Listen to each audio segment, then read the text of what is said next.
प्रेक्षकांनो, आज खूपच छान दाखवलंय त्यांनी ठिपक्याची रांगोळी। अप्पू शशांकला म्हणत असते, तू टायपरायटर बाहेर का ठेवला खडूस? रद्दीचं सामान बाहेर ठेवायचं आणि चांगलं सामान आत न्यायचं ठरलं होतं ना आपलं, मग तू इथे का ठेवला? माझा गैरसमज झाला ना त्यामुळे।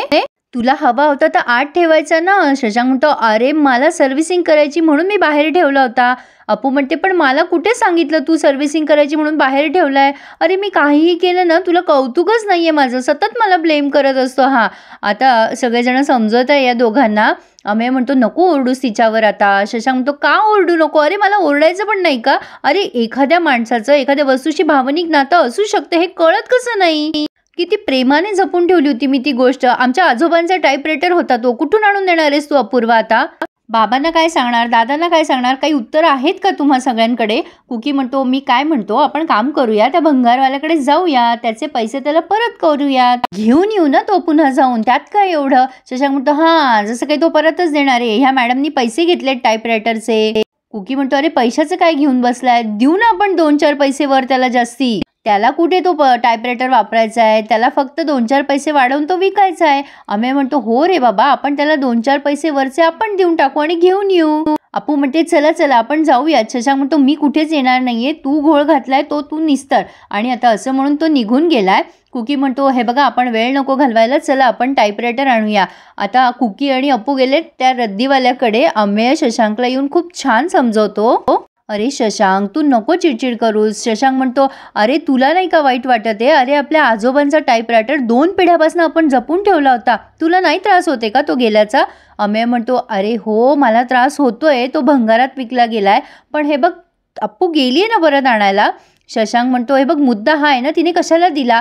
हे बघ आधी ती माझ्या घड्याळावर उठली होती, आता ती टायपरायटरवर उठली, तिला ना जुन्या वस्तूंचं मोलच नाहीये। अमेय म्हणतो, हे बघ तुझं घड्याळ, टायपरायटर, ह्या जुन्या वस्तू तुझ्यासाठी किती मोलाच्या आहे ना, हे आम्हाला माहिती आहे, आम्ही एवढ्या वर्षापासून तुझ्यासोबत राहतोय ना, अप्पूला कसं कळेल रे? शशांक म्हणतो, ती राहतीये ना 1.5 वर्षापर्यंत माझ्यासोबत, तिला कळायला नको का? अमेय म्हणतो, तू ह्या 1.5 वर्षात तिला कधी टायपरायटर बद्दल बोलला का? बरं हे सगळं सोड, ते भंगार काढताना तू तिला सांगितलं का की हा टायपरायटर किती महत्वाचा आहे? शशांक म्हणतो, हो बरोबर आहे, तू मलाच बोल, माझंच चुकलं ना, तिला जुन्या गोष्टी आवडत नाही हे माझ्या लक्षात यायला हवं होतं। अमेय म्हणतो, अरे हे बघ चुकीचं स्टेटमेंट नको करूस, हे बघ तू त्या भंगाराच्या वस्तू बरोबर टायपरायटर ठेवला म्हणून तिचं कन्फ्युजन झालं ना। बरं तू इतर कोणालाही कल्पना दिली नाही घरात, मग अप्पूवर तू का नाराज होतोयस? शशांक म्हणतो, थोडक्यात काय माझीच चूक आहे ना, कळलंय मला। अमेय म्हणतो, हे बघ तिची सुद्धा चूक नाहीये शशांक, अरे डॉक्टरांनी काय सांगितलं, या परिस्थितीत मुलींची परिस्थिती नाजूक असते, तू अशी चिडचिड केली तर तुझ्या होणाऱ्या बाळावर काय परिणाम होईल? शशांक म्हणतो, केलाय रे बाबा विचार मी, अरे मी खूप कंट्रोल करतो, चिडायचं नाही रागवायचं नाही, पण ती अशी काहीतरी परिस्थिती निर्माण करते ना की माझं जातो रे तोल। अमेय म्हणतो, हे बघ शशांक तो तोल तू सांभाळ, ती गेलीये ना आणायला टायपरायटर, हे बघ आणेल ती। आणि हे बघ शशांक, तुझ्या समोर एक जिव्हाळ्याची व्यक्ती आहे, जिव्हाळ्याची वस्तू आहे, तुझ्यासाठी कोण महत्वाचं असेल सांग बरं? शशांक काहीच बोलत नाही। अमेय म्हणतो, ठीक आहे, तू असं गप्प राहिलास ना तर अप्पूच्या मनातली सल वाढत जाईल रे। आपण कानेटकर कधीच असं जास्ती वस्तूंना महत्व देत नाही रे, आपण माणसांना महत्व देतो। शशांक म्हणतो, हो नव्हतोच आपण असो कधी, आपण माणसांना महत्व देतो हे कळतं रे मला अमेय। अमेय म्हणतो, हो हे तुला कळतंय ना, अरे तू माझ्यापेक्षा जास्ती समजदार आहे, तुला कळत कसं नाहीये शशांक? मानसीच्या वेळेला मी जी चूक केली ना ती तू करू नकोस, अरे अप्पूला त्रास होईल ना, असं काही करू नकोस, मी कळकळीची विनंती करतो तुला।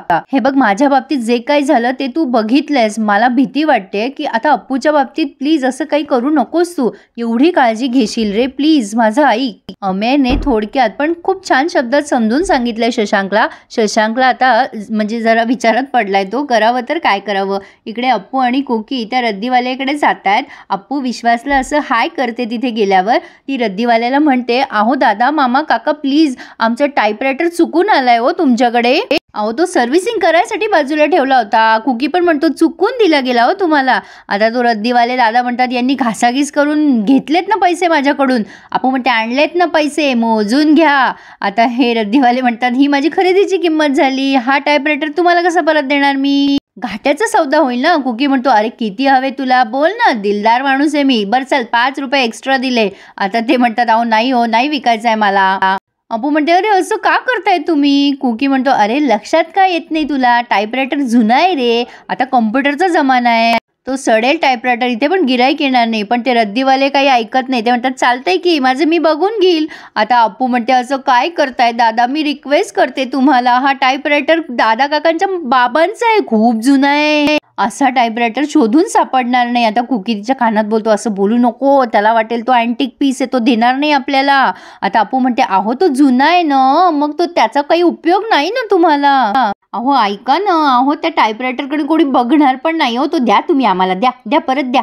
आता तो रद्दीवाला विचार करतो एवढे हातपाय जोडून राहिले म्हणजे नक्की काहीतरी खास असतंय या टायपरायटरमध्ये, अजून थोडंसं लावून धरायला पाहिजे, अजून 200-400 पैसे जास्ती देतील हे. आता तिथे हा विश्वास म्हणजे रद्दीवाल्या दादांचा मुलगा काहीतरी लिहित असतो आणि पानं फाडून खाली फेकत असतो.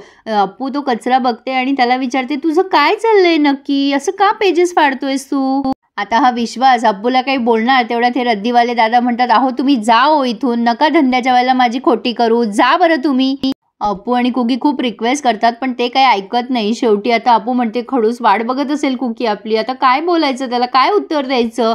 कुकी म्हणतो तू नको टेन्शन घेऊ, मी देईल त्याला उत्तर. आता अप्पू सारखं त्या टायपरायटरला हात लावत असते. तिला तिची चूक कळली आहे प्रेक्षकांनो, आणि असं चुकीने होतं. खरं तर माझ्याही हे लक्षात आलं नाही, पण आज त्यांनी ज्या प्रकारे समजवलं आहे ना खूपच छान वाटलं.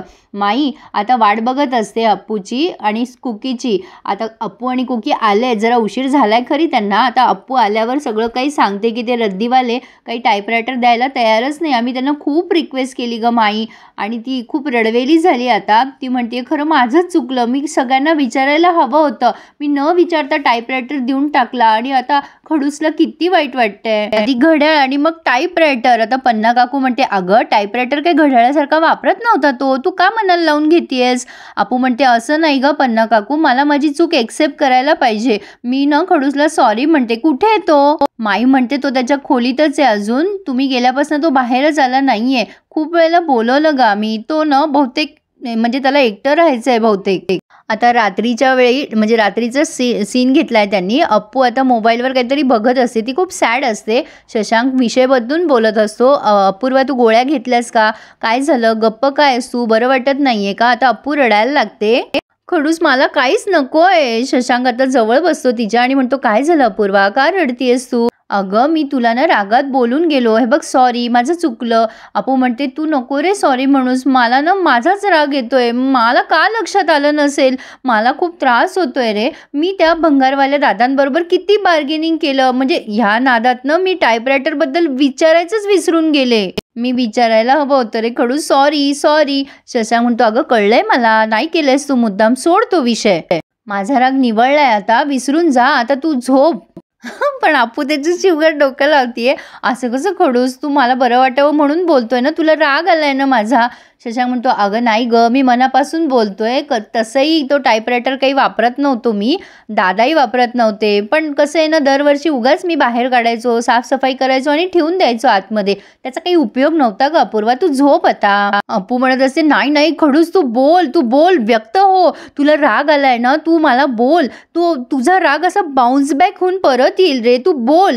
शशांक म्हणतो अगं नाही ग, निवळलाय माझा राग, मी शांतपणे विचार केला. आता अप्पू म्हणते नाही नाही खोटं बोलतोय तू माझ्याशी. शशांक म्हणतो नाही ग अपूर्वा, मी कशाला खोटं बोलू, आला होता तेव्हा राग, आता निवळलाय, शांतपणे विचार केला मी नंतर. अगं सोड ना सगळं. अप्पू म्हणते नाही रे खडूस, तुला खोटं बोलता येत नाही, खोटं वागता पण येत नाही, तू उगाच असं बोलू नकोस रे, तू माझ्यावरचा राग गिळला असशील ना तरी पण त्या टायपरायटर बद्दल तुला वाईट वाटतंय ना, मला कळतंय, तू बोलून दाखव ना मला. तू सॅड राहिलास तर आपलं बाळ पण सॅड होईल खडूस, अरे वी आर प्रेग्नंट ना.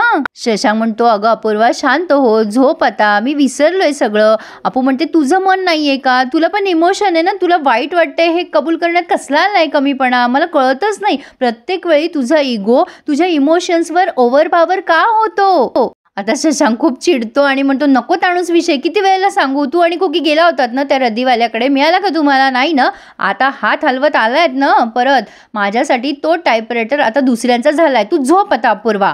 हे मी एक्सेप्ट केलंय आणि तुला मिळतो का टाईपरायटर ते जाऊन बघ. आता सतत तो विषय चघळू नकोस अपूर्वा. आता तो असं बोलून झोपून गेलाय. आता अप्पू विचार करते, नाही खडूस, मी तुझ्यावरचं ते स्माईल परत आणेलच. मी माझी चूक करेक्ट करणार, पण त्यासाठी मला फेवरेट टाईपरायटर परत आणावाच लागेल खडूसचा. आता शशांक आधी पोहोचलाय अपूर्वाच्या त्या रद्दीवाल्याकडे सकाळी सकाळी आणि त्याने रिक्वेस्ट केली आहे, हे बघा दादा, तुमच्यासाठी रद्दीची वस्तू असेल ही, पण माझ्या आजोबांचा टाईपरायटर आहे हो, प्लीज मला तो परत द्या ना. आता तो रद्दीवाला इतका लावून धरतोय प्रेक्षकांनो, त्याला असं वाटतंय हे एवढे रिक्वेस्ट करताय म्हणजे काहीतरी आहे त्यात. ते विचार करताय की नको आता सध्या द्यायलाच नको. तो म्हणतो, तुम्हाला सांगितलं ना दादा, मी तुमच्या बायकोलाही तेच सांगितलं होतं, जा बरं तुम्ही इथून. ते मनात विचार करताय की हा पुन्हा संध्याकाळी येईल, थोडी कळ सोसायला हवी म्हणजे हा जास्ती पैसे देईल. आता शशांक त्या टाईपरायटरवरून हात फिरवतोय आणि विचार करतोय, हा काही आता टाईपरायटर देणार नाही, मलाच आता ह्या टाईपरायटरचा नाद सोडायला हवा. आणि अपूर्वा तिथेच लपलेली असते. शशांक उदास होऊन तिथून निघून जातो. अप्पू विचार करते, खडूस, माझ्यामुळे तुला तुझीच वस्तू अशी बेगरसारखी मागावी लागतीये. आय एम सो सॉरी खडूस. आता अप्पू पुन्हा त्या रद्दीवाल्या दादांकडे आली आहे. ते म्हणताय, काय पुन्हा ताई तुमचं, सांगितलं ना तुम्हाला देणार नाही टाईपरायटर म्हणून. अप्पू म्हणते, काय हो दादा, आत्ता माझा नवरा इथे येऊन बोलून गेला ना तुमच्याशी, किती वाईट वाटलंय त्याला, त्याने तुम्हाला विनंती पण केली ना, तुम्ही का ऐकत नाही आहात. ते रद्दीवाले दादा म्हणतात, मी धंदा मांडून बसलोय, दानधर्म करायला नाही. अप्पू म्हणते, तुम्हाला नक्की काय हवंय ना, सांगून टाका एकदाचं. आमचंच टाईपरायटर आहे, आम्हाला देऊन टाका की. तो रद्दीवाला म्हणतो, तुम्ही भंगारात विकलंय ना, आता मी बघेल ना त्या वस्तूचं काय करायचं ते, तुम्हाला काय करायचं त्याच्याशी, जा बरं तुम्ही इथून. आता हे रद्दीवाले पुन्हा विचार करतात, त्या पोरापेक्षा ही बाई जास्तीच पैसे देईल. आता अप्पू शांत बसलेली असते तेव्हा हे म्हणतात, बोला मॅडम काहीतरी. अप्पू म्हणत असते, द्या ना प्लीज, द्या ना तो टाईपरायटर. आता तिथे तो विश्वास आलाय आणि ते रद्दीवाले दादा त्याला दप्तर देतात आणि म्हणतात, जा आता शाळेमध्ये लवकर. विश्वास म्हणतो, मला नाही जायचंय शाळेमध्ये. आता ते रद्दीवाले म्हणतात, तुझ्या बापाचा वाढदिवस आहे का रे आज. आता विश्वास म्हणतो, आमच्या शाळेमध्ये एस्सेची कॉम्पिटिशन आहे. ते रद्दीवाले म्हणतात, ते काय असतं. आता अप्पू म्हणते, निबंध स्पर्धा म्हणतात त्याला. ते रद्दीवाले दादा म्हणतात, मग लिहू की निबंध. विश्वास म्हणतो, इंग्रजीत लिहायचं आहे, मला नाही येत लिहिता, माय फादरवर लिहायचं आहे आणि ज्या कोणाचा एसे असेल त्यालाच स्पर्धेमध्ये भाग घेता येईल. ते दादा म्हणतात, लिहू की मग, बापाचं नाव मोठं कर जरा. विश्वास म्हणतो, मला नाही लिहिता येत इंग्रजीमध्ये, मला तुम्ही ट्युशन पण लावत नाही, मला इंग्लिश नाही कळत, कसं बसं मी काठावर पास होतोय, त्यात एवढा मोठा एसे मी कसा लिहू, मला नाही जमणार, मी नाही जात शाळेमध्ये, सगळेजण मला हसतील इंग्रजीला माझ्या. ते ओरडतात त्याच्यावर दादा आणि म्हणतात, काय बहाणेबाजी करू लागला रे, जा काम कर, शाळेत जा आणि काहीतरी लिहून ये, कसली ट्युशन मागतो रे, काही नाही आलं तर निदान बापाचं नाव तरी लिही. अरे रद्दीचं दुकान चालून काय ट्युशन परवडणार आहे का मला, तू जास्ती अभ्यास कर ना, चल उचल बॅग आणि जा शाळेत. आता विश्वास बिचारा नाराज होऊन जातोय. आता ते रद्दीवाल्या दादांकडनं अप्पूने एक बुक आणि वही विकत घेतली आहे. ते म्हणतात, काय हो, हे का बरं घेताय, तुम्हाला टाईपरायटर पाहिजे ना. अप्पू म्हणते, हां तो तर हवाच आहे, पण सध्यापुरतं मला हे बुक आणि पुस्तक द्या आणि हे घ्या याचे पैसे. आता अप्पू विश्वासकडे बघतीये, तो कुठे गेला असेल. प्रेक्षकांनो, अप्पू ना खरंच वेगळीच आहे हां. आता ती कदाचित विश्वासची ट्युशन फ्रीमध्ये घेईल असं दिसतंय. इथे त्यांनी हा रिव्ह्यू पूर्ण केलाय, आज खूप मोठा दाखवलाय त्यांनी. आता शशांक अपूर्वाला समजवत असतो, अपूर्वा सोडून देतो विषय आणि खाऊन घे बरं, माझ्यासाठी नाही, निदान बाळाच्या वाटचं तरी खा. आज ना प्रेक्षकांनो, मला खूप दिवसानंतर अप्पू शशांकमधली ती रिअल बॉन्डिंग ना जरा जाणवली. इतके दिवस ते कुठेतरी मिसिंग होतं, पण आज प्रेक्षक म्हणून मी नोटीस केलंय की खरंच कुठेतरी काहीतरी दिसतंय. काय वाटतं तुम्हाला, मला नक्की कळवा. आणि प्रेक्षकांनो, अजूनसुद्धा 72% लोक न सबस्क्राईब करता बघताय, असं करू नका. प्लीज चॅनलला सबस्क्राईब करा आणि सगळे रिव्ह्यूज एन्जॉय करा. धन्यवाद.